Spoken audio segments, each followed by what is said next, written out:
નમસ્કાર દર્શક મિત્રો, હું છું રૂપલ લુણેચિયા. સંપૂર્ણ ન્યૂઝમાં આપનું સ્વાગત છે.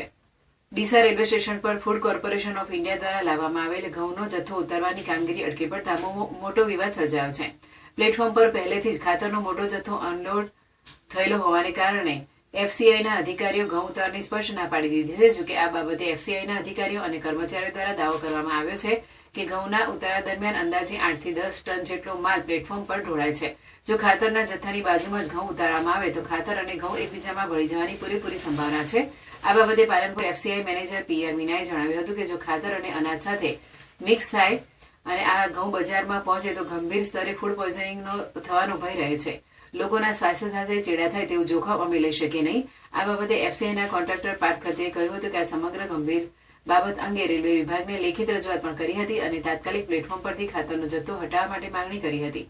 જોકે આ ફરિયાદના લાંબા સમય બાદ પણ રેલવે દ્વારા કોઈ કાર્યવાહી કરવામાં આવી નથી, જેના કારણે ઘઉંના જથ્થાને ઉતારવાની કામગીરી સ્થગિત કરવી પડી છે. આ બાબતે એફસીઆઈનું સ્પષ્ટ વલણ જણાવતા કહ્યું હતું કે જ્યાં સુધી રેલવે પ્રશાસન દ્વારા પ્લેટફોર્મ સંપૂર્ણપણે સાફ કરીને ખાતરનો જથ્થો હટાવવામાં નહીં આવે ત્યાં સુધી ઘઉંનો જથ્થો ઉતારવામાં આવશે નહીં. રેલવેની આ નિષ્ક્રિયતાને કારણે ઘઉંનો મોટો જથ્થો લઈને આવેલી માલગાડીઓ સ્ટેશન પર જ ઉભી રહી છે, જેના કારણે અન્ય રેલવે વ્યવહાર પર પણ અસર થવાની સંભાવના છે.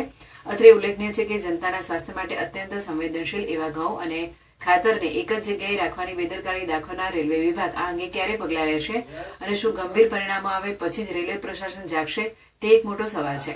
તંત્ર તાત્કાલિક પગલાં ભરે અને જાહેર વિતરણ વ્યવસ્થા માટેના ઘઉંને સુરક્ષિત કરીને ઉતારવામાં આવે તે આવશ્યક છે. મારું નામ પાર્થ ખત્રી, હું એફસીઆઈનો કોન્ટ્રાક્ટર છું. મારે અહીંયા સવારે આવેલી છે એફસીઆઈની રેક અને અહીંયા પ્લેસમેન્ટ આપી દીધો, છતાં બી અમારી પાસે કોઈ જગ્યા નથી ખાલી કરવાની, ગલી બી નથી મૂકવામાં આવી અમારે અહીંયા. અને આખી રેક ખાલી કરી એમાંથી 8 થી 10 ટનોમાં ને ખાલી લૂઝ ગ્રેન પડે છે. હવે લૂઝ ગ્રેન એફસીઆઈને બી નુકસાન જાય છે અને આગળ બી મિક્સ થઈને સરકારને ડિસ્ટ્રીબ્યુટ થશે પીડીએસમાં. પીડીએસ એટલે ગરીબોને જશે અને મિડ ડે સ્કૂલમાં બી જશે, એ બાળકોના પેટમાં જાય. એના લીધે ફૂડ પોઈઝનિંગ આગળ થઈ છે તો એનો જિમ્મેદાર કોણ રહેશે? અને અમને જબરજસ્તીમાં આવે તો પ્લેસમેન્ટ આપી દેવામાં આવે છે, એટલે બધું ભોગવાનું તો કોન્ટ્રાક્ટરને આવે છે. અને એફસીઆઈ અને રેલવે એફસીઆઈ અમને એ જ કહે છે કે તમે પ્લેસમેન્ટ ના લો, પણ રેલવેનો કોઈ બી અમારા માટે સપોર્ટ આવતો નથી. ओके सर, ये प्लेसमेंट दिया हुआ है पर काम नहीं हो पा रहा है क्योंकि प्लेटफॉर्म पूरा भरा हुआ है और हमारा नुकसान हो रहा है. डीसी लगता है, एफसीआई को बार बार नुकसान होता है. हमने 5-6 एक ऐसी परिस्थिति में करी है.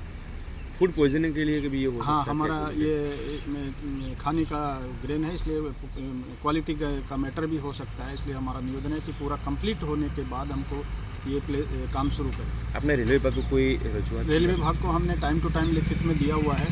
रेलवे डिपार्टमेंट हमको प्लेसमेंट देता है और ये खाद फर्टिलाइज़र ऐसे ही पड़ा रहता है. कितने घंटे को आपको खाली करने का बोला? हमारे को 9 घंटे के लिए खाली करने का टाइम होता है, लेकिन हमारे 24 घंटे तक डीसी लगा हुआ है. ओके.